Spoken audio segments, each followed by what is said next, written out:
Hello student, आप सभी का स्वागत है। आज हम पढ़ने वाले हैं कोलेनकाइमा। जैसा कि आप लोगों को मालूम है, हम लोग पढ़ रहे थे सिंपल परमानेंट टिश्यू, और सिंपल परमानेंट टिश्यू में हमने पेरेनकाइमा पढ़ चुके हैं। और आज हम बात करने वाले हैं कोलेनकाइमा या स्थूल कोणोत्तक ऊतक की।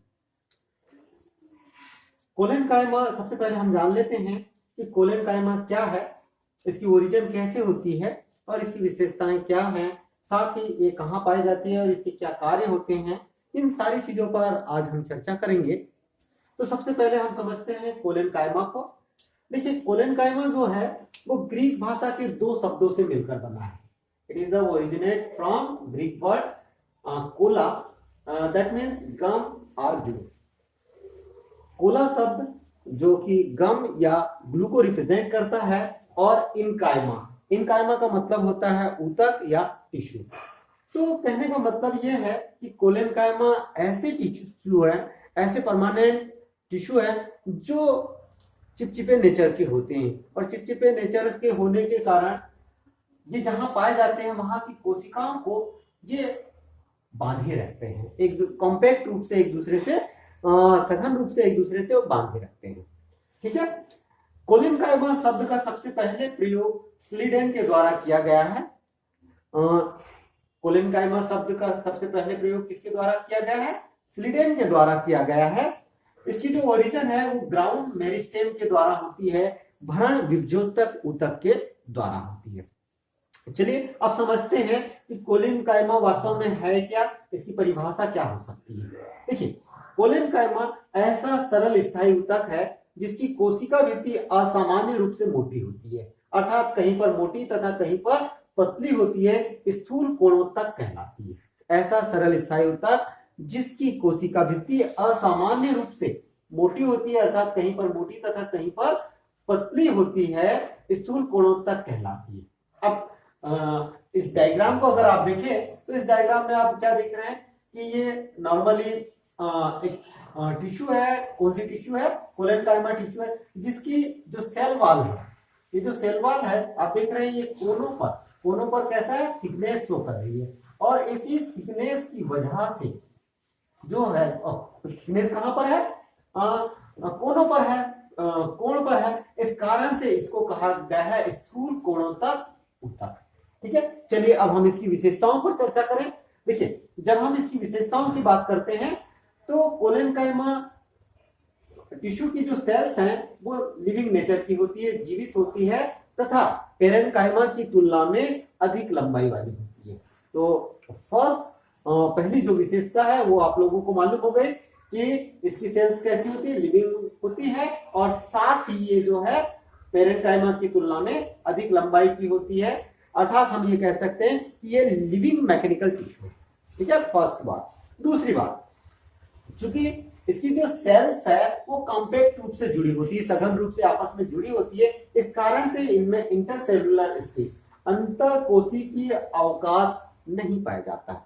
इंटरसेलुलर स्पेस जो है वो नहीं पाया जाता है, लेकिन हाँ कभी कभी हो सकता है कि इसमें प्रेजेंट होता है, लेकिन मोस्टली नहीं होता है। तीसरी महत्वपूर्ण विशेषता, कभी कभी इन कोशिकाओं में क्लोरोप्लास्ट पाया जाता है, और जब क्लोरोप्लास्ट पाया जाता है तो यहाँ क्लोरोप्लास्ट के कारण ये फोटोसिंथेसिस करने लग जाती है। ठीक है। अब सवाल ये उत्पन्न होता है कि इसमें जो थिकनेस पाई जाती है वो क्यों होता है? तो देखिए, इनमें पाए जाने वाली जो थिकनेस का कारण है विभिन्न प्रकार के जो मटेरियल्स हैं उन मटेरियल्स का जमाव, और मटेरियल्स में क्या है? सेल्यूलोज, हेमीसेल्यूलोज तथा पैक्टिन पदार्थों के जमाव के कारण इनमें थिकनेस पाया जाता है। चलिए, तो चौथी विशेषताओं की अगर हम बात करें तो यह दीर्घीकृत कोशिकाओं से बना होता है, इलॉन्गेटेड सेल से मिलकर बना होता है। ठीक है। अब इसकी कोशिकाओं की आकृति कैसी होती है इसकी बात करें तो कोशिकाओं की आकृति देखने के लिए हमको क्या देखना पड़ेगा? इसका टीएस सेक्शन देखना पड़ेगा। और जब हम टीएस सेक्शन देखते हैं तो ये ओवल शेप्ड हो सकती है, स्फेरिकल हो सकती है, या पॉलीगोनल हो सकती है, गोलाकार हो सकती है, अंडाकार हो सकती है, या बहुभुजीय कार ये हो सकती है। एक और बात कि इसमें लार्ज वैक्यूल्स प्रेजेंट होता है। यहाँ पर देखिए, मैंने एक लार्ज वैक्यूल्स बना के रखा हुआ है। ठीक है। एक और महत्वपूर्ण विशेषता ध्यान रखिएगा कि यह सार्वभौमिक ऊतक नहीं है, अर्थात पौधे के हर हिस्से में पाए जाने वाला ऊतक नहीं है, यूनिवर्सल टिश्यू नहीं है। ठीक है, कुछ स्पेशल रीजंस पर ये पाया जाता है। चलिए आगे हम बात करते हैं, ये इसकी ऑकरेंस क्या है, इसकी उपस्थिति कहाँ है, कि ये कहाँ कहाँ पाया जाता है और कहाँ नहीं पाया जाता, इस पर थोड़ी सी चर्चा कर ले। तो देखिए सबसे पहली बात यहाँ पर समझना पड़ेगा कि यह मोनोकॉट में एब्सेंट होता है। एक बीजपत्री जो पौधे होते हैं वह उन एक बीजपत्री पौधों में ये अनुपस्थित होता है। ठीक है, ध्यान रखिएगा। दूसरी बात कि यह द्विबीजपत्री जड़ डाइकोट रूट में एब्सेंट होता है। दो बातें क्लियर हो गई, मोनोकॉट में तो होता ही नहीं है, डाइकोट की रूट में नहीं पाया जाता है। तीसरी बात अभी पाया कहा जाता है कि यह हर्बेसियस प्लांट, डाइकोट के जो हर्बेसियस प्लांट होते हैं जो हरे रंग के होते हैं, उन तनों के एपिडर्मिस के नीचे जो हाइपोडर्मिस होती है, हाइपोडर्मिस की जो सेल्स है वो कोलेनकाइमा की बनी होती है। स्पेशली यहाँ पर ध्यान रख लीजिएगा कि ये कहाँ पाया जा रहा है, एपिडर्मिस के नीचे जो हाइपोडर्मिस होती है, उस हाइपोडर्मिस की जो सेल्स है वो किससे मिलकर बनी है, कोलेनकाइमा सेल से मिलकर बनी है। एक और यहाँ पर देखिए, ये जो कोलेनकाइमा है, कोलेनकाइमा की जो कोशिकाएं हैं, चूंकि सेलुलोज की बनी है, पैक्टोसेलुलोज की बनी होती है, और ये पैक्टोसेलुलोज की बनी होने के कारण ये हाइड्रोफिलिक नेचर की होती है, जल स्नेही प्रकृति की होती है, और इसी कारण से ये जो हर्बेसियस स्टेम होता है वह लचीला होता है। इलास्टिसिटी की जो प्रॉपर्टी है उसमें ये पाई जाती है, और साथ ही ये कैसा होता है, नम होता है। ठीक है, एक और बात समझे, यहाँ पर मैंने बताया कि कैसे हर्बेसियस डाइकोट स्टेम जो है वो लचीला होता है, और लचीले होने का कारण क्या है, क्योंकि ये कोलेनकाइमा टिश्यू से मिलकर बना होता है। चलिए आगे बात करते हैं, यहाँ पत्तियों के किनारे पर भी उपस्थित होता है।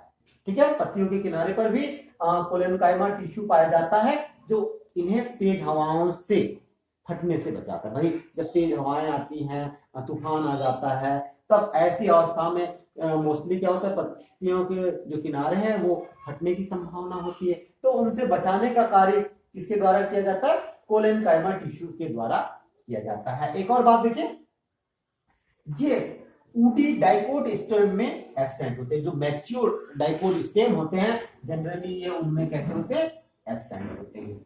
और एक महत्वपूर्ण बात आपको ध्यान में रखना है, ये एक ऐसा टिश्यू है जो मैच्योरिटी के बावजूद, मैच्योरिटी आने पर भी ये अपने प्रोटोप्लाज्म को कंटेन करता है, उसके स्थायित्व को बनाए रखता है।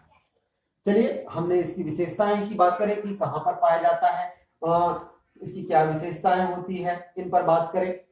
चलिए आगे हम बात करते हैं इसके टाइप्स की, ये कौन कौन से प्रकार का होता है इस पर हम बात कर लें।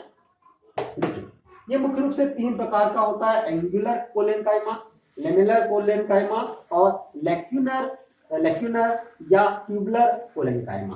तो एंगुलर कोलेनकाइमा की पहले बात कर ले या कोणी कोलेनकाइमा की बात करें, तो जनरली क्या होता है कि एंगुलर कोलेनकाइमा के अंतर्गत उस प्रकार के कोलेनकाइमा को शामिल किया जाता है ये जहां पर 2 कोशिकाएं आपस में जुड़ी हुई होती है, उसी स्थान पर इनकी थिकनेस पाई जाती है।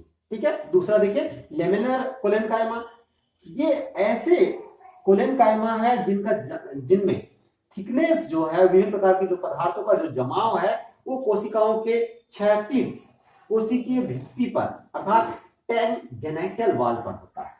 ठीक है, क्षैतिज कोशिका भित्ति पर इनका जमाव होता है, इस कारण से हम इनको पट या लेमेलर कोलेनकाइमा कहते हैं। तीसरे प्रकार की बात करें लेक्यूनर या ट्यूबुलर। ठीक है, अब लेक्यूनर या ट्यूबुलर कोलेनकाइमा क्या है, ये ऐसे कोलेनकाइमा जिसमें सेलुलोज, पैक्टोसेलुलोज, हेमीसेलुलोज या पैक्टिन पदार्थों का जो जमाव है एयर चेंबर की ओर पाई जाने वाली सेल वॉल की ओर होता है। ठीक है, एयर चेंबर की ओर पाई जाने वाली जो सेल वॉल है वहां पर इनका जमाव होता है। तो ये 3 प्रकार की हो गई। अब देखिए फंक्शन क्या काम करते हैं, ये कोलेनकाइमा का कार्य क्या होता है उस पर हम बात करें तो सबसे पहली चीज देखिए, ये यांत्रिक एवं जैविक दोनों प्रकार के कार्य करती है। आपको मालूम है कि पौधे को जो हर्बेसियस रूट स्टेम है उसको सपोर्ट, मैकेनिकल सपोर्ट करने का कार्य इसके द्वारा किया जाता है। दूसरी बात, हमने जाना था कि कहीं कभी कभी जो है इनमें क्या पाया जाता है, क्लोरोप्लास्ट पाया जाता है, और क्लोरोप्लास्ट पाए जाने के कारण ये क्या काम करते हैं, फोटोसिंथेसिस का कार्य भी करते हैं। तीसरा, कभी कभी कोलेनकाइमा जो है फूड स्टोरेज का भी कार्य करते हैं, भोजन को संचय करने का भी कार्य करते हैं। ठीक है, चलिए आगे देखें। शिशु पौधे को यांत्रिक सहारा प्रदान करने का कार्य करते हैं। जैसा कि हम लोगों को मालूम है कि ये जो शिशु अवस्था में जो पौधे होते हैं वो ग्रीन कलर के होते हैं, और ग्रीन कलर के होने के साथ साथ उनको एक स्टेबिलिटी प्रदान करने का जो काम है, वो काम जो है वो कौन करता है, कोलेनकाइमा करते हैं। नेक्स्ट कार्य देखें कि तेज हवाओं में पत्तियों के फलक को फटने से बचाने का कार्य इसके द्वारा किया जाता है। कि जो तेज हवाएं जब चलती है, तूफान वगैरह आते हैं, तब ऐसी अवस्था में पत्तियों के फलक को बचाने से का कार्य जो है वो कोलेनकाइमा के द्वारा किया जाता है। इसके अलावा एक महत्वपूर्ण कार्य देख लीजिए कि शिशु पौधों में तने को तनन सामर्थ्य प्रदान करता है। शिशु पौधों में तने को तनन सामर्थ्य प्रदान करता है, टेंसाइल स्ट्रेंथ जो प्रदान करने का कार्य है इस कोलेनकाइमा के द्वारा किया जाता है। तो स्टूडेंट, आप लोगों ने कोलेनकाइमा के बारे में जाना कि कोलेनकाइमा क्या है, इसकी कौन कौन सी विशेषताएं हैं, क्या कहाँ पाए जाते हैं, ये कितने प्रकार के होते हैं और इसके क्या कार्य होते हैं। उम्मीद करूंगा कि कोलेनकाइमा से संबंधित कॉन्सेप्ट को क्लियर करने में यह वीडियो आपकी मदद करेगा। चलिए फिर मिलते हैं इस नेक्स्ट टिश्यू पर, नेक्स्ट परमानेंट टिश्यू पर। तब तक के लिए नमस्कार।